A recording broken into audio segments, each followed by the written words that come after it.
Welcome to The Back Cover, the podcast that explores the classic soul music of the 60s, 70s, and 80s. I'm Karen Williams.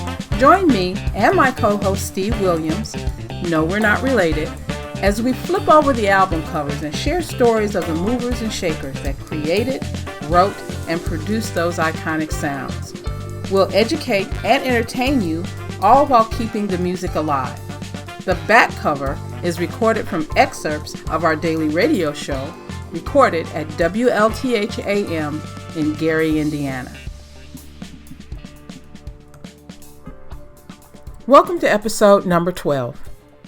We don't ever want anyone to forget that before Michael Jackson was a superstar, he was the lead vocalist in a group called the Jackson 5, which by now you know came from Gary, Indiana.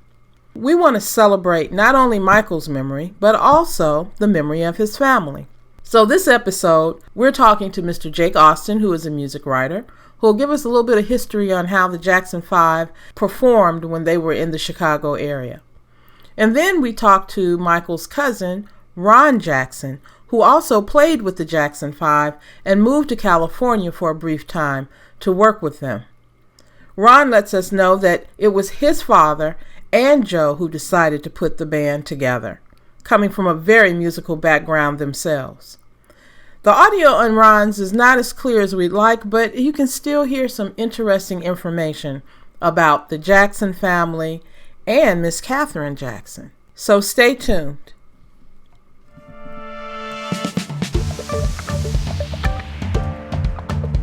Let's talk about this story. You know, it's this time again for the celebration of Michael Jackson. And everybody here thinks that Big Girl, You're a Big Boy Now, was the first record by the Jacksons. But you did some research about 10 years ago and found out something different. Well, it was the same song. But what it turned out was that they had the recording that we know that came out was recorded in Chicago at a small studio. Kind of obscure place on the southwest side. The team from Steeltown Records came in, and they actually didn't trust the young Jacksons, so they actually brought in a bunch of adult musicians. So that's not really them playing on it. A lot of the harmonies are the people from the label. I think that that some of the presidents of the label are singing on it. So the one we hear is, a very good record. And for years we thought it was the first recording they did in the studio. That's what Michael says in his book. That's what happens in the, mini-series.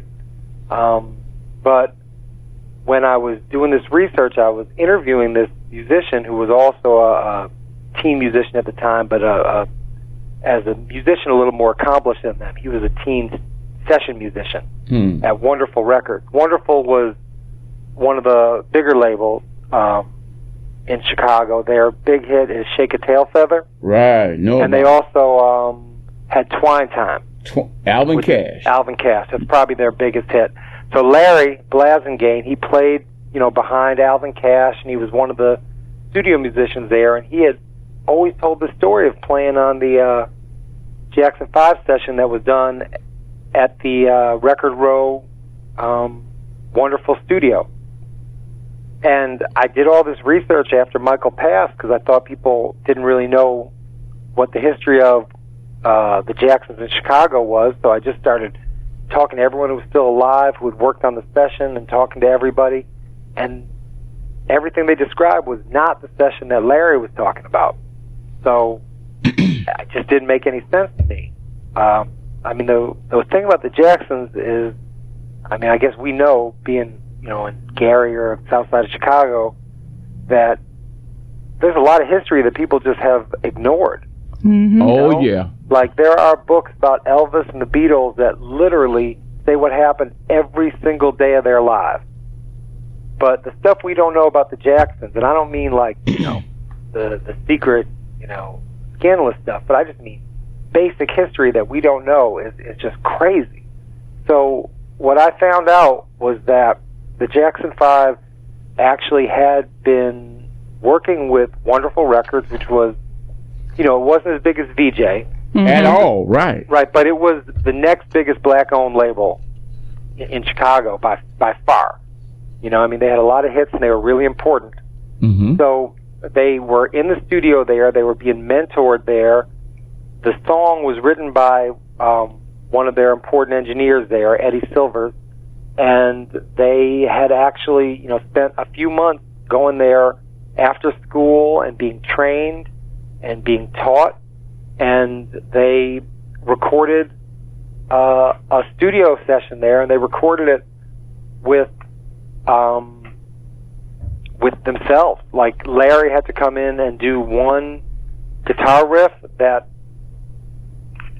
couldn't be done by Tito, just because he was a pretty young guy. Right. But other than that, like they do all the singing, they do all the recording, so it was pretty important.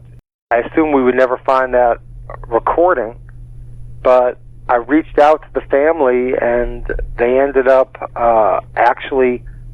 They didn't even know they had the recording. I told them, you have the first Jackson 5 recording, and they ended up finding it. They went through their archives, and they found the box with this recording on it. What? So let me get this straight. So the record that we hear on Steel Town is not the one that they recorded at Wonderful. It is not. They had recorded that about 3 or 4 months earlier. Okay, so why didn't Wonderful release it? So, as you might have heard tell, when the Jackson 5 were first discovered by Motown, it was the first time it was Gladys Knight telling Motown Records, telling Berry Gordy, you got to sign this group.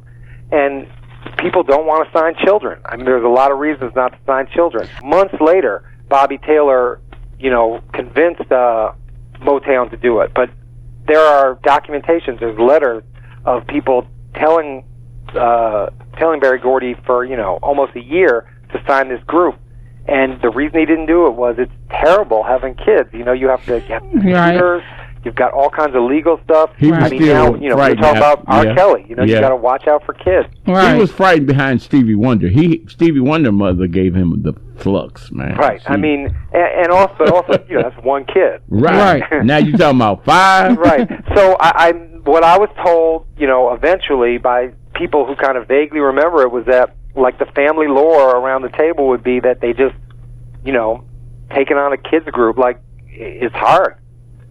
Right. Like they were nervous to do it. They tried it, and then they ended up selling the contract to Gordon Keith at Steeltown. Oh, Wonderful decided to sell it to Gordon. Well, whatever it's a little vague. Like Gordon's not doing great right now, but his memories even 10 years ago would kind of go back and forth. But he was sure that he signed that the Leaners were one of the people he got the contract from. He thought Purvis Spann and the Leaners were the people he bought the group out from. And he told me that before I had found any of this stuff out. Mm-hmm. And I really should have just started there, but, you hear so much stuff that you never know what leads to follow. I can believe that, because back in the day, Purvis was one of the biggest promoters / blues DJs in that era. Well, Purvis and E. Rodney Jones definitely had some kind of contract with the Jacksons. Now, one thing that you were right about, and I'm not trying to challenge you or anything like that, because you know what you know, and Motown did the same thing with them that you said Wonderful did. They never recorded the instrument part. They had their own musicians, but Barry, all he wanted were the voices. Right. He didn't need Tito or Jermaine, but they were there to sing. No, that's true, and that's one of the interesting things. If you look at the Jackson 5, is that they were, they were kind of a self-contained, almost rock and roll group. I mean, they were a garage band. Really. And if you listen to them, the Back to Indiana live album, and there's also that Japanese live album, and there's one that came out a few years ago of just one of their first giant Los Angeles concerts right after they hit. And, they were a great live band, but it sounds different, Yeah, because it's not the same musicians. It's not the same musicians. It's got a much different energy. I mean, you would be crazy not to use the Motown musicians. Those are the best musicians in the world. Thank you. These kids were it was a fun band. You know, they brought in, you know, the drummer and the keyboard player they brought in were good. Mm-hmm. You know, right? It was a good band.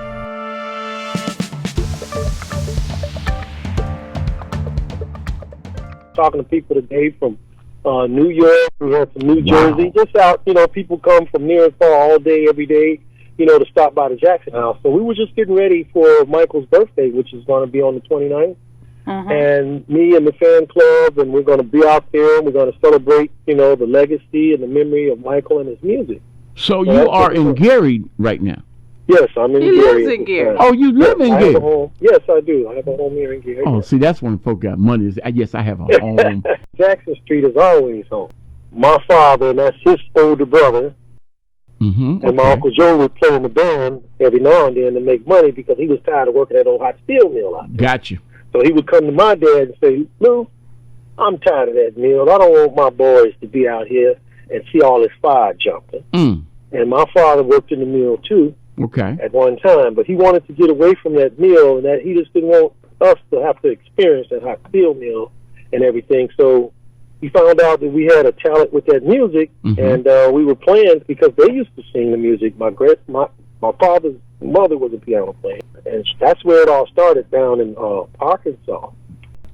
The practice used to bring on the crowd. People would crowd around the house when we were kids, and me and Michael was like almost 2 years apart. So people would surround the house to see what we were doing for the next talent show. How was the band, when you were with them, how many people were in the band? There was, of course, the core 5, but you said you did backup. So we had music people and managers. We had Jack with us. And we would have to travel and, you know, be everywhere when they was doing I Want You Back and everything. And it was just, life just became so fast. Because Susan DePaz kept y'all everywhere. Yeah, I mean, Motown and pictures and dress and the way to talk and the what to say and how to say it, and every day he was working. Uncle Joe, you know, he kept up with us, and, you know, we were living in the hotel a lot. But when we would get like a 6-month break out of a year maybe. Then we get a chance to play. And then Uncle Joe said it's time to go in the studio because we had the studio at the house in Encino. So we go back there and, you know, we practice and we put things together and, you know, and...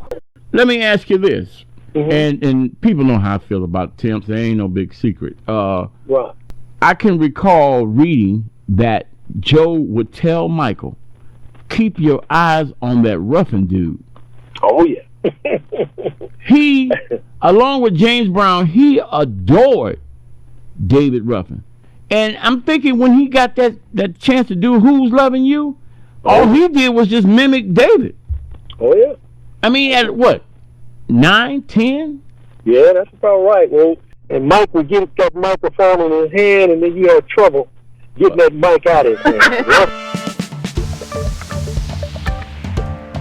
It wasn't like you all just sprang from nowhere. You all had a circle of musical people around you. Joe had the circle. I mean, he had the circle. He just sort of nourished the They Jacksons. came out of Arkansas. Yeah, they nourished the Jacksons, and they just took off. So it wasn't like they were just they just one day woke up and said, oh, we're going to start singing. No, this was already around them. He said it, and I'm going to quote him. He said they were all from Arkansas. Am I right? Yeah. Is Miss Catherine from Arkansas? Miss Catherine is actually related to Stevie Wonder's family. A lot of people out of East Chicago. East Chicago. Okay. You put that Stevie Wonder and just the writing and the knowledge of Stevie Wonder with the Jacksons. That's when you got. It was inevitable. Yes, you got, because my aunt Catherine is from East Chicago, born and raised. East Chicago, and her family come from East Chicago. And when them two got together, everybody met, man. It was inevitable. Yeah, that's how you got that. And, you know, it's very, very, very, very big part of that. And I never want to leave that out with Stevie, too. Right. And so she asked me to do something with the house over there. And I sat down and I drew out a blueprint, and I wanted to keep the house to the most original as I could. Right. So what I did is I upgraded the house for my aunt while she was going through the dilemma of losing her son. And I wanted to really put a lot into the house because that's where all the kids were born. All of us played in that house together. We was there from the beginning. My man. And the house meant so much to my aunt. She sat there and she told me that all of her kids was born in this house, and this house meant more to her than any house she ever had. Wow. So once she told me that, I took the initiative to take people from the city of Gary that I knew, and I brought us all together, and I redesigned the house, and then I took that design, gave it to my auntie, and then I rebuilt the house. We also got the statue that was donated in the homage of Michael passing. Oh, man. And we put that statue there in the memory of Michael and the family, because all the kids was born in that house. Mm-hmm. So that was the purpose of that, and now we run the fan club. This is the 10th year of being on the street over there by the house, and what we want to do is honor the Jackson family, the Jackson Five, because it started out as the Jackson family first, and then it goes into the Jackson Five, and then it goes into Michael Jackson, and the music, the memory, and the love that's in the words of the music. You know, like "I Do Want You Back." I saw the addition though. That was a great addition onto that looked like it was a gift shop or something. Could have been. It still is. What they do with that on special occasions for clearance, special people are allowed to go in and look and see the history of the Jackson Five, because inside the house, both houses actually have a history of all of what she had. All her children in the house, and that house means so much to her. Wow. And they're trying to keep it, I guess, you know, for whatever reason, how they want to keep it. So I let them, you know, I agree with whatever they want to do with the house, but it's there for everybody to see. The memories will never be changed. The history is all captured on TV and video. Right. Sometimes we have some of that old stuff from back then, and we try to share it with the people, you know, like Ed Sullivan, the old Jackson 5, 1964, 5. I have a lot of that footage and stuff, so sometimes we make CDs and stuff, and we redo those, so give them back to the people for the memory's sake. What's happening and with this why song? is it in the backyard, man? Well, there's never been no clarity. I like to keep it short and sweet. Do that. You know, the Stone right now, the word is they're going to do something bigger and better. It's been 2 years. Oh. And I'm tired of waiting, and I believe it, but I want to be a believer and say that one day somebody will put something either back up or do something that really gives the family and Michael their due just. Because they're, you know, it's all kind of monuments they say all over the world for Michael and stuff. I remember my uncle said he wanted to put Gary on the map. Well, when this is my uncle talking, I talked to him before he died. That was the stone that put Gary on the map. But I cannot get the people, whoever they may be, to realize that. And I'm still hoping and praying that one day I can get them to realize, to say that that stone represented a lot about the Jacksons. Because it's the only stone like that. Right. They got other statues. But that put Gary on the map. And that's why we're here this weekend. We're going to honor the music and the memory of our fallen singer. And we still love the music. You know, I'm not into a person's personal life, but the stone actually meant so much. My aunt cried about that stone. Wow. And I just don't believe that she knows that what's going on because she's up in age. It's politics. So we hope that the right politics and the right power, because the people with the power, can make things happen. That's the way I feel. But then again, we don't need a stone to remember our history. No, it's already been written. I remember it's right there in the music. All you got to do is spin those songs on the radio. So I'm going to ask you, if you spin a Jackson song for me, maybe I Want You Back. Maybe they'll put it back. That's the end of this week's podcast. Don't forget to like and subscribe. We'll see you next week.